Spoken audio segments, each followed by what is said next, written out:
Então, Dona Leopoldina manda uma série de cartas para sua irmã, para o seu pai, que era o poderoso imperador da Áustria, dizendo que ela se sentia infeliz do lado de Dom Pedro. E aí, para piorar a história, em 1826, ela falece. Um ano depois da morte de Leopoldina, Dom Pedro começou a procurar sua nova esposa nas cortes da Europa. Mas estava difícil. Sua má fama de mulherengo já tinha se espalhado por lá. Passaram-se 3 anos até ele conseguir.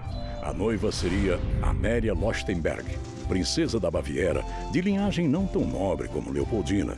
Mas, ao que tudo indica, a moça compensava na beleza, a ponto de fazer o imperador romper imediatamente com a Marquesa de Santos.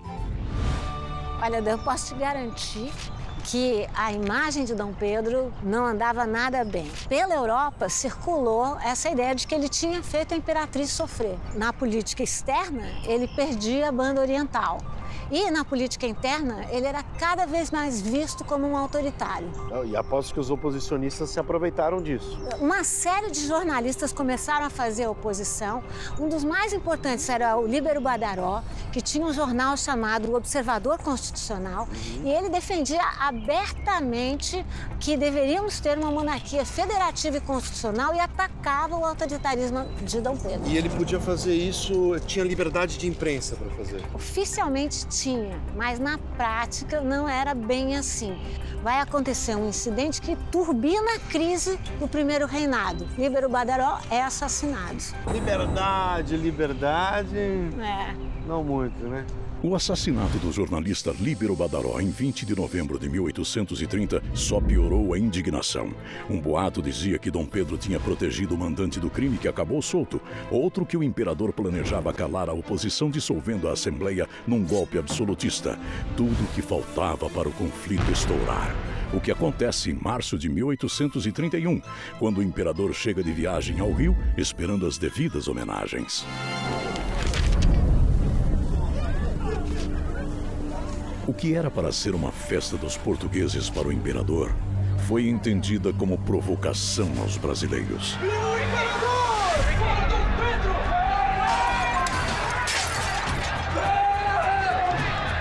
Era a Noite das Garrafadas.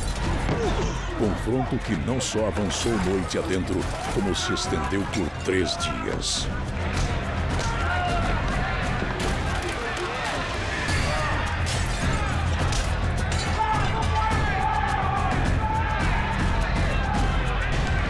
A Noite das Garrafadas complicou muito a situação política de Dom Pedro. Ele até o dia 5 de abril destitui o ministério, tenta compor um ministério só de brasileiros, mas a tensão estava incontrolável. E acontece o quê?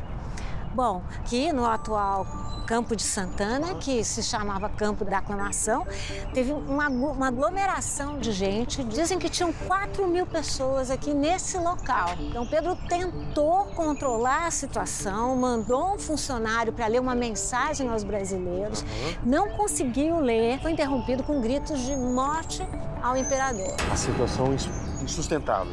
A gente pode considerar que aqui se deu o ritual que marca o final do primeiro reinado de Pedro I. E qual era a saída? A saída é aquela que a gente já conhece, né, Dan? Fazer as malas e partir para Portugal. Entre mim e o Brasil está tudo acabado.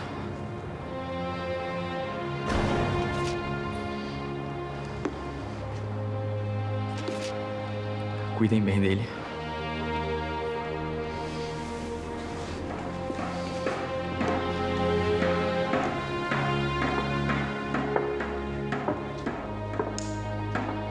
O Brasil teria mais um rompimento pela metade. De novo, quem ficava por aqui era o herdeiro do Império do Brasil. Nosso país estava nas mãos de Pedro de Alcântara, futuro Pedro II.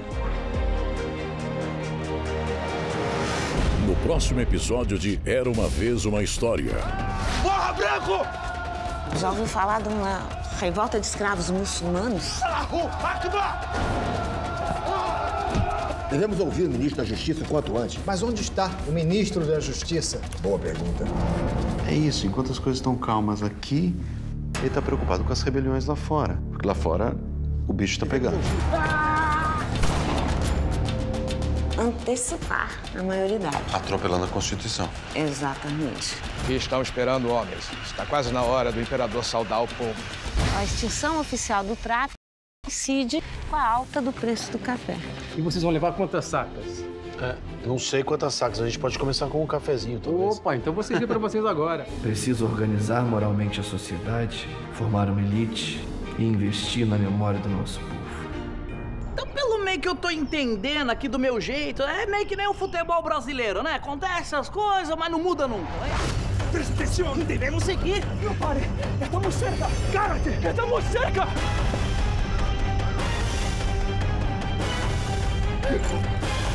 Vai defender tu madre e sus hermanos! ¡Mi alma al Paraguay!